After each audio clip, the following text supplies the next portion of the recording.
I probably should have put gloves on before doing this. How's it going, everybody? Welcome to another episode of Second Gear Smiles. Today we're going to be crawling underneath my 1998 JDM Toyota Land Cruiser Prado to grease up some U-joints. One safety point I want to address is I ended up taking the car off the ramps because my e-brake is currently non-functional. Even with the wheel chocks, I just didn't feel comfortable with it. So it is possible to do this job with all four wheels level on the driveway. It's just way more inconvenient. Okay, so we've shimmied our way to the back of the rear drive shaft where it connects with the differential. As you can see, that's the back of the car right there. And the Zerk fittings on this side are going to be right here. And there's one right there. Moving towards the front of the car, the next two fittings are right behind the transfer case, here and here. Now, moving to the front of the transfer case, the 5th and 6th Zerk fittings are here and here. We're going to follow this front drive shaft all along to the front.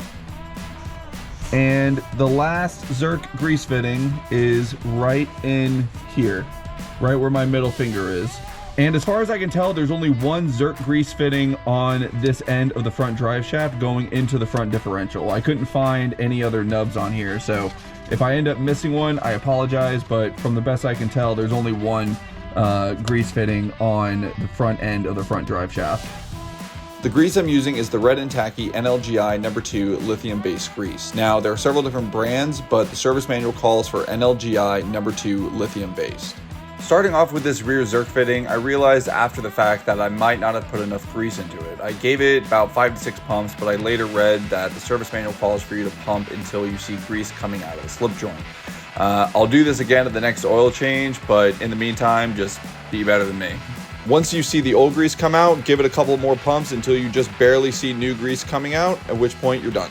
A little bit of a mess, but we'll clean that up so it's not flinging all over the road and on the undercarriage.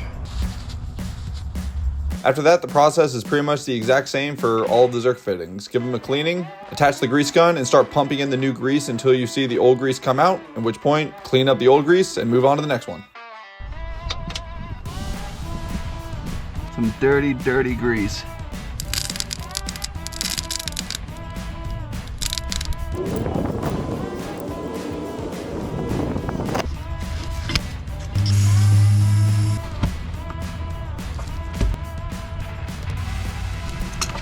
Okay, so I'm gonna do this next one off camera, then I'll show you the last two.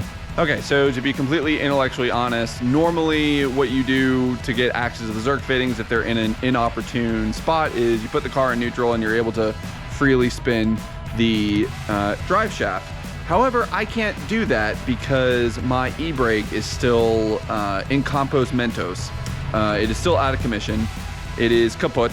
To get access to a Zerk fitting that is either off to the side or on top, I have to hop in the car, move the car a little bit, and hopefully get the Zerk fitting pointing down so it's easy to clean and easy to access.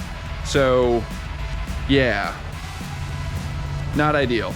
All right, so this is pretty hard to pump one-handed, so I'm gonna set this down. You get the idea. This is the very last Zerk fitting. I've actually turned the steering wheel to the right to give me more access because it was getting really annoying trying to scooch in under here with the car completely on the ground. So I'll jump cut to when this is done and cleaned up and I'm not struggling to shimmy around underneath the car. All right, guys, I went ahead and came inside, cleaned up already. The sun was going down, it got cold really fast. So I hope you found this video helpful. If you did, go ahead and comment down below if you want to see something next, if you think I did something wrong, or if you just want to talk some smack. It helps either way. And subscribe to my channel for more cars that make you smile. Thanks. Bye.